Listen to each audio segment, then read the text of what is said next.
सूरज जी ने मुद्दे बताए। एक मुद्दा और छात्र संघ बहाली का। बिहार में पटना विश्वविद्यालय के अतिरिक्त किसी भी अन्य के विश्वविद्यालयों में छात्र संघ के चुनाव नहीं होते, तो छात्र संघ बहाली भी हमारा एक प्रमुख मुद्दा है। बिहार में छात्र संघ के न होने से छात्रों पे, नौजवानों पे जिस प्रकार से अपनी मंशा विश्वविद्यालय थोपते हैं, उसके खिलाफ भी हमारा संघर्ष है। और मैं अब आमंत्रित करूंगा बहन। 2025 बिहार के लिए बहुत ही अहम साल है, क्योंकि इसी साल विधानसभा चुनाव होना है और बिहार की जनता मिलकर वोट देकर अपने नए मुख्यमंत्री को इस बार चुनेगी।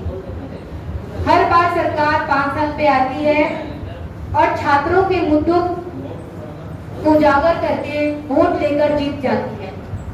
लेकिन आप जब शिक्षा व्यवस्था का पूरे बिहार में जब हाल देखेंगे तो आपके मन में खुद सवाल आएगा कि ये जो हाल है विश्वविद्यालय का, विद्यालय का या फिर जो शिक्षा व्यवस्था का, ये पूरे तरीके से दिखेगा कि सरकार का षड्यंत्र है।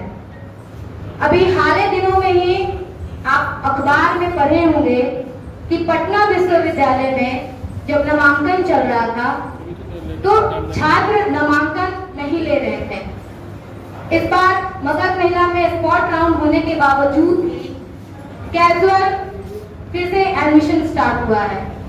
ये दर्शाता है कि बिहार में जो विश्वविद्यालय का जो हाल है, पटना विश्वविद्यालय में लगातार 1 साल से छात्राओं के ऊपर हमले हो रहे हैं।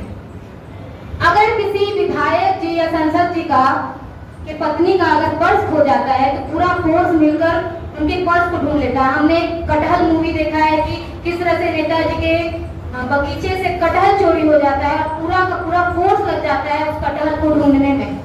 लेकिन बिहार में जब किसी छात्र का हत्या होता है तो ये सरकार चुप्पी साध लेती है। और अगर सरकार चाह ले तो क्या विश्वविद्यालय में जो ये अराजकता की जो स्थिति है, क्या उसको रोका नहीं जा सकता है?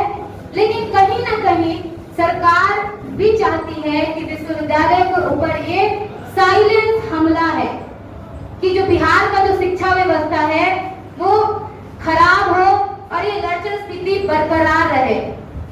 हमारे नेता, हमारे जो संसद विधायक हैं वो कहीं ना कहीं चाहते हैं जो दलित है, पिछड़ा है, ये जो गरीब शोषित वंचित समाज के जो बच्चे हैं वो शिक्षा से दूर रहें, ताकि जो मलाई है वो मलाई उनके घर तक ही पहुंच सके। और इसलिए इस बार NSUI विधानसभा मार्च करने जा रही है।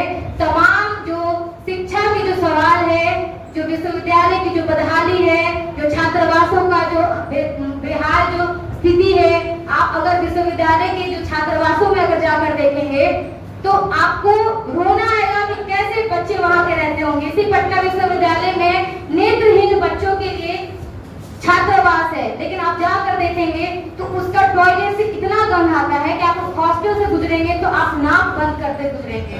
वहाँ के जो नेत्रहीन बच्चे हैं वो किस तरह से जिंदगी जी रहे हैं, आप कभी जाइए उनके बीच और देखिए। तो हमारा सवाल है कि ये सरकार हमारे लिए क्या कर रही है। रहा बात महिलाओं का, तो आप जब आंकड़ा उठाकर देखेंगे तो बिहार में जो महिलाओं के लिए जो कॉलेज होने चाहिए वो पर्याप्त मात्रा में नहीं है। मात्र बिहार में पटना विश्वविद्यालय में ही मगध महिला और पटना विमेंस कॉलेज है जो अच्छी स्थिति में चल पा रही है।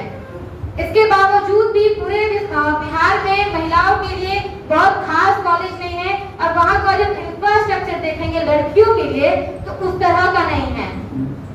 इसीलिए हम इन तमाम मुद्दों को लेकर के 24 तारीख को इनकम टैक्स गोलंबर से दोपहर 12 बजे विधानसभा मार्च करने वाले हैं और हम अपने सवालों को हम विधानसभा में हमारा सरकार उठाए, इसके लिए हम ये विधानसभा मार्च कर रहे हैं। बहुत बहुत के बिहार से प्रभारी मृत्युंजय जी हैं, अपनी बात रखें।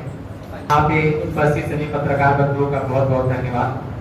जुल्म के दौर में और जो अघोषित आपातकाल का एक दौर चल रहा है और ये जो लोकतांत्रिक सरकार है इसके खिलाफ और बाकी जो प्रभावित वर्ग की आवाज को आप उठा रहे हैं, इसके लिए आप लोग को बहुत बहुत धन्यवाद। ये जो शिक्षा न्याय संवाद इसकी बात कर रहे हैं कि 24 तारीख को हम एक चुनाव करने जा रहे हैं, विधानसभा चुनाव करेंगे और सरकार से, खास करके नीतीश सरकार और नरेंद्र मोदी सरकार से कुछ सवाल करने जा रहे हैं। जो 5 जरूरी बदलाव है, जिसको लेके राहुल गांधी जी जब भी बिहार में आते हैं तो लगातार बातचीत करते हैं।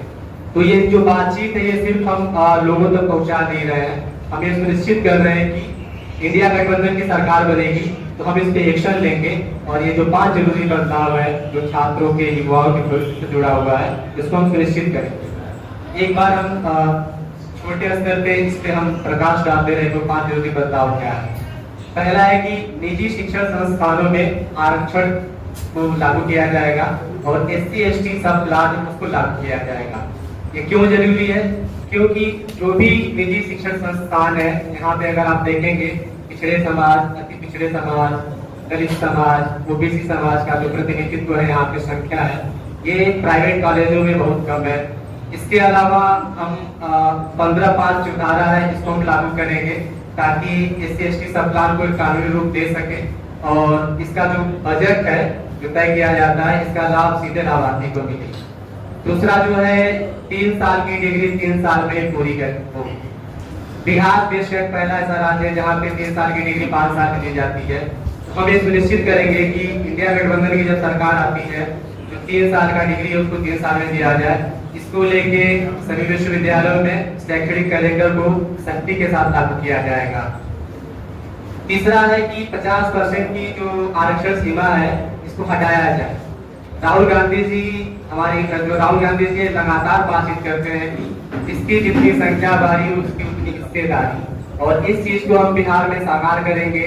सरकार आते ही हम 50% का जो कैप है उसको हटाएंगे और जिसकी जितनी जनसंख्या है उसकी उतनी हिस्सेदारी तय की जाएगी। बिहार में सुनियोजित तरीके से जो शैक्षणिक इंफ्रास्ट्रक्चर है उसको बर्बाद किया जा रहा है।